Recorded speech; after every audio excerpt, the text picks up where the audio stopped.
Ethiopia is a country with a long and ancient history, and since the last roughly 80 years, has had a good relationship with one of the most powerful countries on earth, America.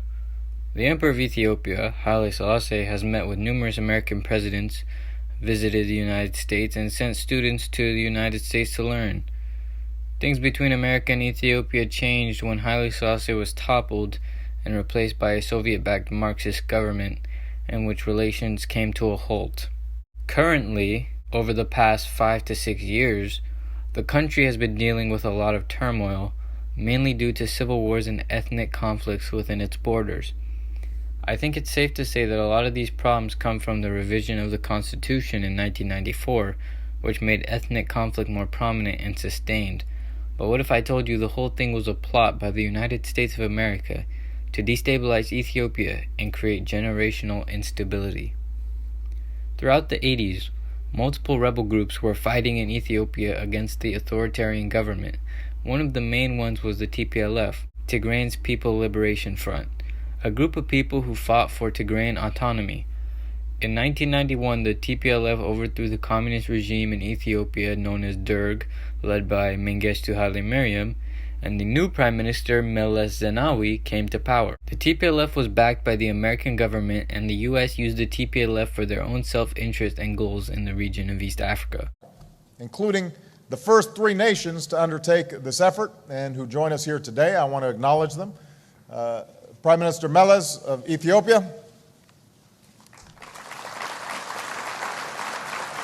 However, one of the worst things was the constitution change in 1994, which, as I mentioned previously, led to ethnicity serving as the foundation for Ethiopia's political parties. In addition to the central government, there are 9 regional states whose borders roughly trace ethnic lines.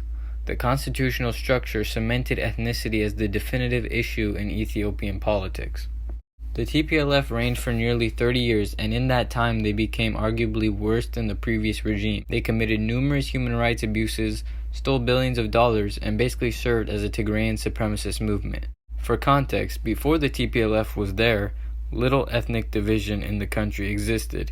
Some ethnic groups, such as Tigray, did harbor animosity towards the Amhara for ruling the country since antiquity and contributing to what they call oppression. However, there has never been any resentment to this level before the TPLF introduced ethnic politics. When the TPLF was ousted in 2018, a new leader was elevated to power, Prime Minister Abiy Ahmed, who spoke of unifying the country under one central identity of Ethiopian. Ethnic divisions in the country were still shaky, but looking more hopeful, with many Ethiopians, mainly Amhara, agreeing with him, believing Ethiopia should come together as one, and others believing that is no longer an option. Eventually in 2020, a war broke out in the Tigray region of Ethiopia. The war was caused by the TPLF attacking the northern Ethiopian military command completely unprovoked, leading to Abiy Ahmed retaliating.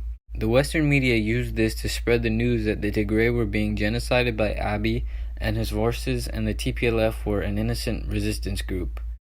Quote, "We have witnessed a new round of allegations accusing the Ethiopian government of genocide and causing the crisis to be spiraling out of control. This has been accompanied by more threats against the elected government of Ethiopia," said African analyst Lawrence Freeman. From the beginning of the conflict initiated by the TPLF's attacks on the Northern Command in Mekelle on November 4th, Freeman said the U.S. has in effect supported the ethno-nationalist military campaign to overthrow the government of Ethiopia. America supported the TPLF in 3 ways. 1. Not recognizing that the TPLF precipitated the conflict, not the Ethiopian government. 2. Refusing to denounce the actions of the TPLF immediately. And 3. Presenting a distorted rationale of equivalence between the government of the nation-state of Ethiopia and the military arm of TPLF ethno-fanatics who do not represent a nation. Freeman said, quote, "They stood by and said nothing to condemn the ethno-nationalist army's campaign to overthrow the elected government. There were no screams of war crimes when the TPLF was poised to attack Addis Ababa. If those complaining today about the effects of war were genuinely concerned, they should have joined forces with me and others to prevent this war from unfolding, thus averting its consequences." America put sanctions on Ethiopia while it was defending itself from the TPLF, which was at the time classified as a terrorist organization. U.S. Domestic Policy Advisor Susan Rice tweeted that the Ethiopian government's military actions amounted to war crimes, and U.S. Secretary of State Antony Blinken accused the Ethiopian government of ethnic cleansing. And the U.S. State Department put pressure on Abiy and his government to negotiate with the TPLF when he did not want to because they were terrorists. Speaking to the press, U.S. envoy to the United Nations Ambassador Thomas Greenfield said, "The United States remains prepared to take appropriate measures against those who obstruct a resolution of this conflict, and we are determined to have those who commit human rights abuses held to account."